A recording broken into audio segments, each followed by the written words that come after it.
ಭಾರತೀಯ ಜನತಾ ಪಾರ್ಟಿ ಯಲಬುರ್ಗಾ ಮಂಡಲದ ವತಿಯಿಂದ ಇಂದು ಕುಕನೂರು ಪಟ್ಟಣದಲ್ಲಿ ರಾಜ್ಯ ಕಾಂಗ್ರೆಸ್ ಸರ್ಕಾರದ ದ್ವೇಷ ಭಾಷಣ ವಿಧೇಯಕವನ್ನು ವಿರೋಧಿಸಿ ಪ್ರತಿಭಟನೆ ಮಾಡಲಾಯಿತು. ಲೋಕತಾಂತ್ರಿಕ ಮೌಲ್ಯಗಳಿಗೆ ಧಕ್ಕೆ ತರುವ ಅಭಿವ್ಯಕ್ತಿ ಸ್ವಾತಂತ್ರ್ಯವನ್ನು ಹತ್ತಿಕ್ಕುವ ಹಾಗೂ ಜನರ ಧ್ವನಿಯನ್ನ ಮೌನಗೊಳಿಸಲು ಪ್ರಯತ್ನಿಸುವ ಈ ದ್ವೇಷ ಭಾಷಣ ವಿಧೇಯಕ 2025 ತಕ್ಷಣವೇ ಹಿಂಪಡೆಯಬೇಕು ಎಂಬ ಬಲವಾದ ಬೇಡಿಕೆಯನ್ನ ಪ್ರತಿಭಟನೆ ಮೂಲಕ ಮನವಿ ಸಲ್ಲಿಸಲಾಯಿತು. ಈ ಸಂದರ್ಭದಲ್ಲಿ ಮಂಡಲ ವಕ್ತಾರರಾದ ವೀರಣ್ಣ ಹುಬ್ಬಳ್ಳಿ ಹಾಗೂ ಶಿವಕುಮಾರ ನಾಗಲಾಪುರಮಠ, ಶಂಬಣ್ಣ ಜೋಳದ, ಹಂಚಾಳಪ್ಪ ತಳವಾರ್, ಅಯ್ಯನಗೌಡ ಕೆಂಚಮ್ಮನವರ್, ಅಮರೇಶ್ ಹುಬ್ಬಳ್ಳಿ, ಶ್ರೀಮತಿ ಶಿವಲೀಲಾ ದಳವಾಯಿ, ಅನಿಲ್ ಆಚಾರ್, ಬಸವರಾಜ್ ಹಾಳ್ಕೇರಿ, ಕರ್ಬಸಯ್ಯ ಬಿನ್ನಾಳ್, ಪ್ರಕಾಶ್ ತಹಶೀಲ್ದಾರ್, ಲಕ್ಷ್ಮಣ್ ಕಾಳಿ ಹಾಗೂ ಯಲಬುರ್ಗಾ ಮತ್ತು ಕುಕನೂರು ಪಟ್ಟಣ ಪಂಚಾಯಿತಿ ಸದಸ್ಯರು, ಮುಖಂಡರು, ಪಕ್ಷದ ಪದಾಧಿಕಾರಿಗಳು ಹಾಗೂ ಕಾರ್ಯಕರ್ತರು ಉಪಸ್ಥಿತರಿದ್ದರು. Bureau report, Channayya Hiremath, Prajapower news, Kukanur.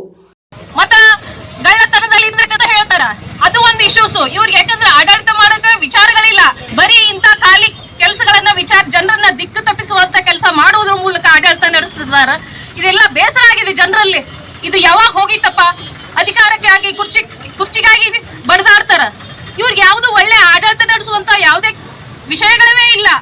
ಇರ್ಲಾರ್ದ ವಿಷಯಗಳನ್ನ ಹುಟ್ಟಾಕಿ ಜನರನ್ನ ದಿಕ್ಕು ತಪ್ಪಿಸುವ ಸರ್ಕಾರ ಯಾವ್ದಾದ್ರು ಇತ್ತಂದ್ರೆ ಅದು ಕಾಂಗ್ರೆಸ್ ಸರ್ಕಾರ, ಅದು ಸಿದ್ದರಾಮಯ್ಯ ಸರ್ಕಾರ ಅಂತ ಹೇಳ್ಬಹುದು. ಇದರಲ್ಲಿ ಈ ಅಂದಾದಾರ್ ಬಹಳ ನಡೆಯೋದಿಲ್ಲ, ಬಹಳ ದಿನ ನಡೆಯೋದಿಲ್ಲ. ಈಗಾಗಲೇ ಬೇಸತ್ತಿದ್ದಾರೆ. ಯಾವಾಗ ಈ ಸರ್ಕಾರ ಹೋಗಿತ್ತು, ಯಾವಾಗ ಪ್ರಜಾಪ್ರಭುತ್ವ, ಎಲ್ಲರೂ ಸಮಬಾಳು ಸಮಪಾಲು ತಗೊಂಡು ಬದುಕುವಂತ ಒಂದು ಒಳ್ಳೆ ಸರ್ಕಾರ ಯಾವಾಗ ಬಂದಿತ್ತು ಅಂತ ಹೇಳಿ ಕಾಯ್ತಾ ಕುಂತಿರುವಂತಹ ಪ್ರಜೆಗಳಿಗೆ ನಾವು ಇಂತು ಬರೇ ಎಳೆದಿರುವಂತಹ ಇಂಥ ಕಾಂಗ್ರೆಸ್ ಸರ್ಕಾರಕ್ಕೆ ನಾವು ಧಿಕ್ಕಾರ ಹಾಕುತ್ತಾ ಈ ವಿಷಯವನ್ನ ಉಗ್ರವಾಗಿ ಖಂಡಿಸುತ್ತೇವೆ. ಈ ವಿಚಾರವನ್ನ ತಾವೆಲ್ಲರಿಗೂ ಹೇಳ್ತಾರ ಆಡು ಭಾಷೆದೊಳಗ, ಹಿರಿಯ ಅಕ್ಕನ ಚಾಳಿ ಮನಿಯಾಸ್ ಮಂದಿಗೆ ಅಂತ. ಹಿಂದಿನ ಆಡಳಿತದ ವೈಖರಿಗಳನ್ನ ಇವತ್ತು ಕಾಂಗ್ರೆಸ್ನವರು ಯಾಕೆ ಹೀಗೆ ಮಾಡ್ತಾರೆ ಅಂದ್ರೆ, ಇನ್ನು 1 ವರ್ಷ 2 ವರ್ಷದಾಗ ಚುನಾವಣೆ ಬಂದ್ರೆ ಸಾಬೂನು ಹಚ್ಚಿ ತೊಳಿತಾರೋ ವಿರೋಧಿ ಪಕ್ಷದವರು, ಅಥವಾ ಮತದಾರರು ಬುಡ್ಚಿ ಹಚ್ಚಿ ತೊಳಿತಾರೋ, ನಮಗೆ ಓಟ್ ಹಾಕಿಸಿದಂಥ ಕಾರ್ಯಕರ್ತರು ಯಾವ ಸಾಬೂನಿಂದ ನಮ್ಮನ್ನು ತೊಳಿತಾರೋ ಗೊತ್ತಿಲ್ಲ. ತೊಳೆಯುವ ಮುನ್ನ ಅವರ ಬಾಯಿಗೆ ಬೀಗ ಹಾಕೋಣ ಅಂತಕ್ಕಂಥ ಹುಣಾರುತನದಿಂದ ಈ ಮಸೂದೆಯನ್ನ ಪಾಸ್ ಮಾಡಿದ್ದಾರೆ. ಕಾರಣ ಏನು ಅಂದ್ರೆ ನೋಡ್ಬೋದು ನೀವು, ಯಾರೂ ಭಾರತೀಯ ಜನತಾ ಪಕ್ಷದ ಇಲ್ಲಿಯವರೆಗೆ ವಿರೋಧಿ ಪಕ್ಷದವರು ಯಾರ ನಾಲಿಗೆ ಮೇಲೂ ಅಶ್ಲೀಲ ಶಬ್ದ ಬಂದಿಲ್ಲ.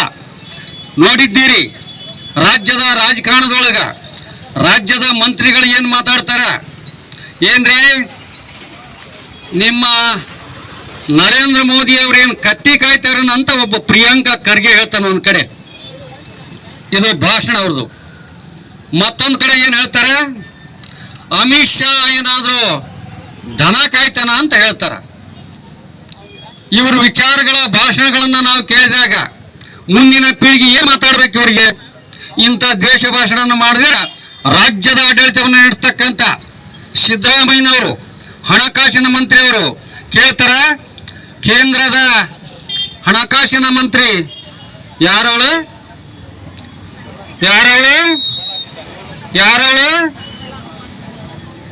ಎಂತ ಭಾಷೆದ ಯಾರವಳು? ಈ ಭಾಷೆಯನ್ನ ಈ ನಾಡಿನ ಈ ದೇಶದ ಎದುರು ಕೇಳಿದ್ರು, ಉಗುಳಿದ್ರು. ಆ ಹೆಣ್ಣು ಮಗಳ ಹೆಸರು ಹಣಕಾಸಿನ ಮಂತ್ರಿಯಾಗಿ ಕೇಂದ್ರದ ಹಣಕಾಸಿನ ಮಂತ್ರಿಗಳಿಗೆ ಇಂತಹ ಶಬ್ದಗಳನ್ನು ಬಳಸಿದರು.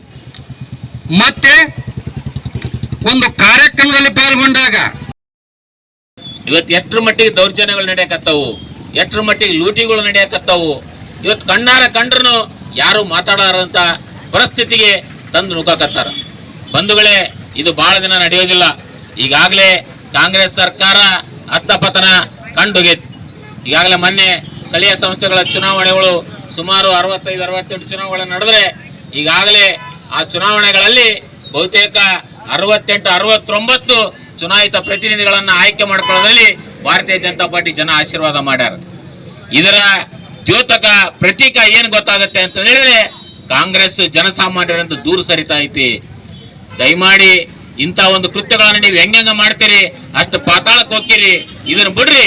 ಇವತ್ತು ನಿಮ್ದು ಎಲ್ಲಿ ಬಂದ್ಬಿಡೈತಿ ಅಂತಂದ್ರ ಕುರ್ಚಿ ಒಂದ್ ನಿಮ್ ಕಣ್ಣ ಕಾಣಕತ್ ಬಿಡೈತಿ. ಇಡೀ ಸರ್ಕಾರದೊಳಗ ಯಾವುದೇ ಡೆವಲಪ್ಮೆಂಟ್ಸ್ ಇಲ್ಲ, ಯಾವುದೇ ಒಂದು ಯೋಜನೆಗಳಿಗೆ ಚಾಲನೆ ಕೊಟ್ಟಿದ್ದನ್ನ ಮುಗಿಸ್ಬೇಕು ಅನ್ನತಕ್ಕಂಥ ಬುದ್ಧಿವಂತಿಕೆ ಇಲ್ಲ. ಇವತ್ತು ಯಾವ ರೀತಿ ಹಣವನ್ನ ಕ್ರೋಢೀಕರಿಸ್ಬೇಕು ಅನ್ನೋದ್ರ ಬಗ್ಗೆ ತಲೆ ಓಡಿಸ್ವಲ್ರಿ. ಇವತ್ತು ಸಾಲ ಮಾಡೋದೈತಿ, ಕೊಡೋದೈತಿ, ಮಾಡಕತ್ತೀರಿ, ಮಾಡ್ರಿ. ನಿಮ್ಮ ಆಳ್ವಿಕೆ ಎಲ್ಲಿ ಮಠ ನಡೀತೈತೆ ಅಲ್ಲಿ ಮಠ ಮಾಡ್ತೀರಿ.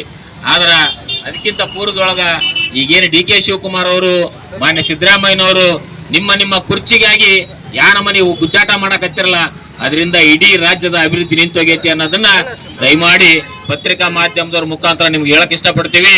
ನೀವು ಯಾವುದೇ ಕಾರಣಕ್ಕೂ ಕೂಡ ಇಂಥ ಒಂದು ಕೀಳ ವಿಚಾರಗಳನ್ನ, ಕೀಳ ರಾಜಕೀಯವನ್ನ ಬಿಟ್ಟು ಅಭಿವೃದ್ಧಿ ಕಡೆಗೆ ಇವತ್ತು ದೀನ ದಲಿತರ ಏಳಿಗೆಗಾಗಿ, ಬಡವರ ಸಬಲೀಕರಣಕ್ಕಾಗಿ ಏನ್ ಮಾಡಬೇಕು ಅದನ್ನ ವಿಚಾರಗಳನ್ನ ಮಾಡ್ತಕ್ಕಂಥ ಬುದ್ಧಿ ಆ ಭಗವಂತನ ಕಾಣಿಸ್ಬೇಕು ನಿಮ್ಗೆ. ಯಾಕಂದ್ರ ನೀವು ಬಹಳ ಕೆಟ್ಟ ಹೋಗ್ಬಿಟ್ರಿ. ಈಗ ಸಿದ್ದರಾಮಯ್ಯನವ್ರ ಬಗ್ಗೆ ನಿಜವಾಗಲೂ ಕೂಡ ಜನ ಅವರ ಮಾತುಗಳನ್ನ ಕೇಳಿದಾಗ ಎಂತ ವಿರೋಧ ಪಕ್ಷದವರು ಕೂಡ ಏನೋ ಒಂದು ಸಾಧನೆ ಮಾಡ್ತಾರೆ ಅಂತಕ್ಕಂಥ ವಿಚಾರಗಳಿದ್ದು. ಆದ್ರೆ ಹಿಂದಿನ ಸರ್ಕಾರದಲ್ಲಿಯೂ ಕೂಡ ನೀವು ಕೊಟ್ಟ ಮಾತು ಉಳಿಸ್ಕೊಳ್ಳಿಲ್ಲ. ಈ ಒಂದು ಗ್ಯಾರಂಟಿ ಯೋಜನೆಗಳಿಗೆ ಜನ ಮನಸೋತು ನಿಮಗೆ ಪೂರ್ಣ ಪ್ರಮಾಣದ ಬಹುಮತ ಕೊಟ್ಟಿರೋದು ಸತ್ಯ. ಆದ್ರೆ ಆ ಬಹುಮತವನ್ನ ಸರಿಯಾಗಿ ನೀವು ಬಳಸ್ಕೊಂಡು ದೀನ ದಲಿತರ, ಬಡವರ, ರೈತರ ಏಳಿಗೆಗಾಗಿ ಶ್ರಮಿಸ್ತಕ್ಕಂಥದ್ದನ್ನು ಬಿಟ್ಟು ನೀವು ಏನ್ ಮಾಡಕತ್ತೀರಿ ನಿಮ್ಗ ಗೊತ್ತಾಗವಲ್ತು.